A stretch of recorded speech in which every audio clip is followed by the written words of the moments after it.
ഇടുക്കി തൊടുപുഴയിൽ അസിസ്റ്റന്റ് എഞ്ചിനീയറെ കൈക്കൂലി വാങ്ങുന്നതിനിടെ വിജിലൻസ് പിടികൂടി. തൊടുപുഴ നഗരസഭയിലെ അസിസ്റ്റന്റ് എഞ്ചിനീയർ അജിയാണ് വിജിലൻസിന്റെ പിടിയിലായത്. കൈക്കൂലി നൽകാൻ പ്രേരിപ്പിച്ചതിന് നഗരസഭാ ചെയർമാനെയും കേസിൽ പ്രതി ചേർത്തു.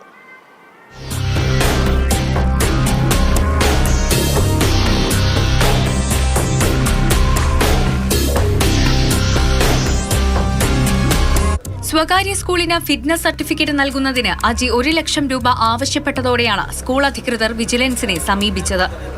നഗരസഭാ ഓഫീസിൽ വെച്ച് പണം കൈമാറുന്നതിനിടെയാണ് അജിയെ വിജിലൻസ് പിടികൂടിയത്. സുഹൃത്ത് റോഷൻ വഴിയാണ് അജി പണം കൈപ്പറ്റിയത്. പണം നൽകാൻ പ്രേരിപ്പിച്ചതിന് നഗരസഭാ ചെയർമാൻ സനീഷ് ജോർജിനെയും കേസിൽ പ്രതി ചേർത്തിട്ടുണ്ട്. ഇത്രയും വലിയൊരു തുകയായതുകൊണ്ട് ഈ അഡ്മിനിസ്ട്രേറ്റർ എന്ന് പറയുന്ന ഇസ്മായിൽ, അയാൾ ഇതിൻ്റെ ഉടമസ്ഥൻ അജിന് പോയിരിക്കുകയാണ്. അദ്ദേഹത്തെ വിവരം അറിയിക്കുകയും അദ്ദേഹം ഈ അജിയെ ഫോണിലൂടെ ബന്ധപ്പെടുകയും അപ്പോൾ അദ്ദേഹം ഈ 1 ലക്ഷം രൂപ തന്നെ ആവശ്യപ്പെടുകയാൽ ഒട്ടും കുറയ്ക്കാൻ പറ്റില്ല എന്ന് പറയുകയും ചെയ്തു. അപ്പോൾ അതിൻ്റെ അടിസ്ഥാനത്തിൽ അദ്ദേഹം വന്ന് മൊഴി പറഞ്ഞതിൻ്റെ അടിസ്ഥാനത്തിൽ ഞങ്ങൾ ഇന്ന് കേസെടുത്തു. ഇവിടെ ക്യാമറയ്ക്കുള്ള സ്ഥലമായതുകൊണ്ട് ഈ പൈസ മറ്റൊരാളെ വിളിച്ചിട്ട്, അതൊരു കോൺട്രാക്ടറാണ്, അദ്ദേഹത്തെ വിളിച്ച് ഏൽപ്പിക്കുകയും അത് ക്യാമറ ഒന്നും ഇല്ലാത്ത സ്ഥലത്ത് വെച്ച് ആ പണം കൈമാറുകയും ചെയ്തു.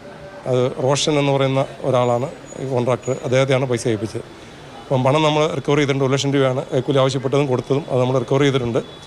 Idukki vigilance DYSP P Shaju ജോസിന്റെ നേതൃത്വത്തിൽ നടപടിക്രമങ്ങൾ പൂർത്തിയാക്കിയ ശേഷം അജിയെയും റോഷനെയും കസ്റ്റഡിയിലെടുത്തു. അജിയുടെ വീട്ടിലും വിജിലൻസ് സംഘം പരിശോധന നടത്തി.